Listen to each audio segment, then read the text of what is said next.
Thank you very much. And there's Count Me In and the presentation plan.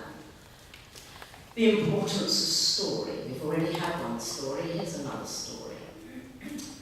There was a little boy called Oglio who was born into a pointed village where everyone had a point on their head. He was born without a point, so he was pointless. He wore a hat to disguise the fact that he was pointless.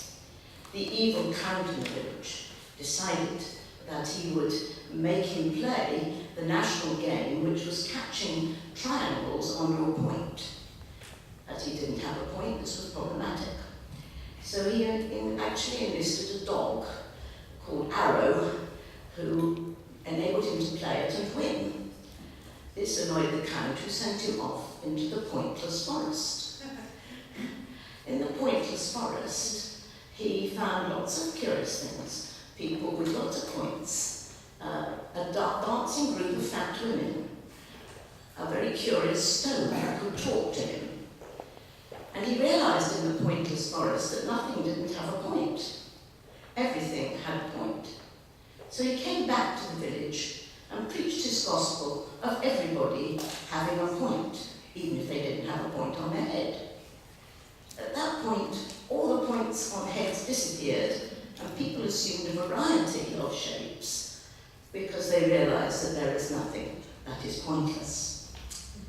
A marvelous story about conformity and the way that we put people in little boxes, maybe not with pointed heads, but we want everybody to look the same, and because they don't fit the box if they don't. And so we're coloured by a number of stories, myths that we live by, habits that we formed of thinking about people. And these are, as Sam has already said, some of these myths are of subjugated people, people who don't have power in some shape or form, and are subjugated. And we've already heard from Sam the notion that people who do have power are often white men. There you see the people at the top of the pile, white people, rich people, real men, and so on, and people at the bottom of the pile, people with disabilities, women, the earth, and all of that. So, we have a series of stereotypes of those at the bottom of the pile. That makes the world a bit simpler. As we've heard about churches, as most people get up steps, what's the problem with the chancel steps? Until you have people who are not quite the same as other people, but they expect people all to fit that box. So the notion of stereotype is actually to make it simpler, but then it makes it exclusive as well. And stories and songs actually have to be changed in order to make the story inclusive. So, the problem with these myths is that they're often seen to be given by God, rather than simply a cultural construct, a structure that a particular society has put in place in order to make it simpler. That would be true of attitudes to women, attitudes to different races, attitudes to different class, and so on, attitudes to children.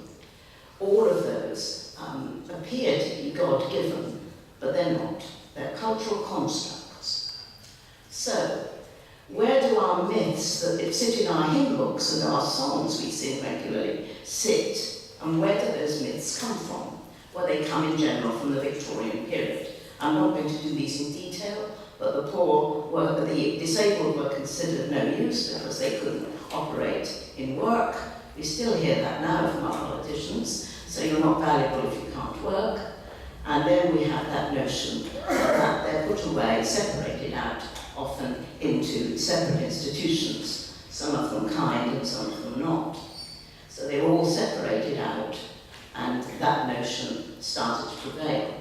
The problem with our hymn books is that many of our hymns come from that period. We have hard-bound hymn books with Victorian views of disability basically stuck between two hard covers, and we sing them regularly without realizing that they are very dangerous myths that come from a former period. There's a problem in Scripture too, the big problem of Isaiah, of course then quoted by Jesus as the validation of his ministry, that he would make the lame walk, he would make the blind see, and so on and so forth. And John Hull and previous ones have seen how dangerous that and how pernicious that myth is. Because if you're lame and you're not cured, then somehow or other you've failed.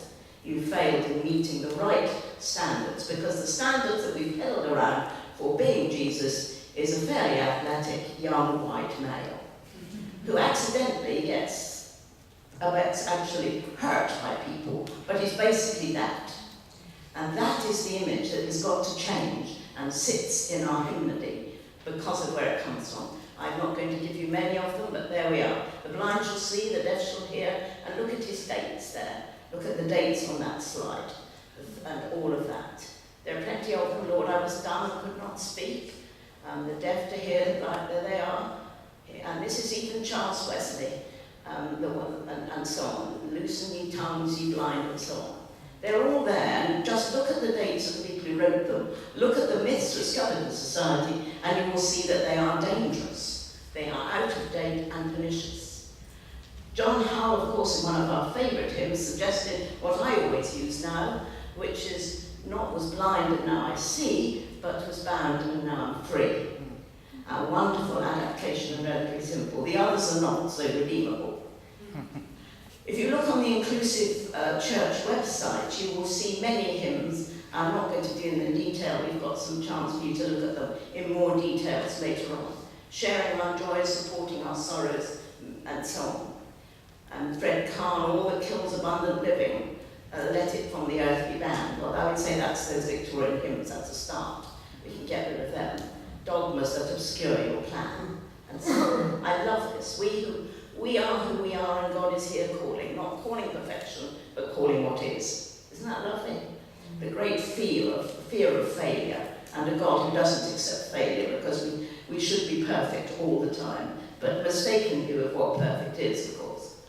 And also, can we ask questions in church? I'm sure that many of you, as I do, and as the arthritis bites into that, I have, in my darkness, I need you. Tell me, Lord, where is heaven? A place for questioning, and so on, within the hymnody. I'm going to go on to the fact that underneath all of this is not actually language, but a delusion about God. And Richard Dawkins was absolutely right to point that we have been deluded. The God, either the young, athletic man or the old man with the beard, we have been idolatrous. A child once loved the story, which angel worked how once the King of Glory. Some of you will know that hymn. Now, Father God, I miss you. Your beard, your robes, your crown, but you have served us badly and let us humans down. So easy to disprove you and doubt your truthfulness, but you were just an idol that kept your power suppressed. For you are deep within us, revealed within our deeds, says one of the things that Sam raised, incarnate in our being and not within our creeds. No image cannot hold you, and if to one we hold, we keep some from your loving and leave them in the cold. Excluded groups allegiant, disabled female gay, old Father of the heavens, your picture moves away. Life's processes reveal you, in prison, death and war, in people who are different, in gatherings of the poor. For Godding, we'll all go a-godding, shall we? For Godding means encounter, gives dignity to all, has every shape and no shape, in temple, tree and wall. So we will go a-godding and birth you in our world. In sacrificial loving, we find your strength unfurled. We need the images. We need new images of God, the disabled God. There we are, and here's a wonderful version of the Sistine Chapel. If we can get those images in our minds, then we will write new texts, because there's not a single person who cannot embody God. So those images need to be out there. And we have two choices. Either, like our Jewish and Muslim friends, we have no image of God, or there is no image that cannot contain God. And all of you, every one of you, is an image of the divine.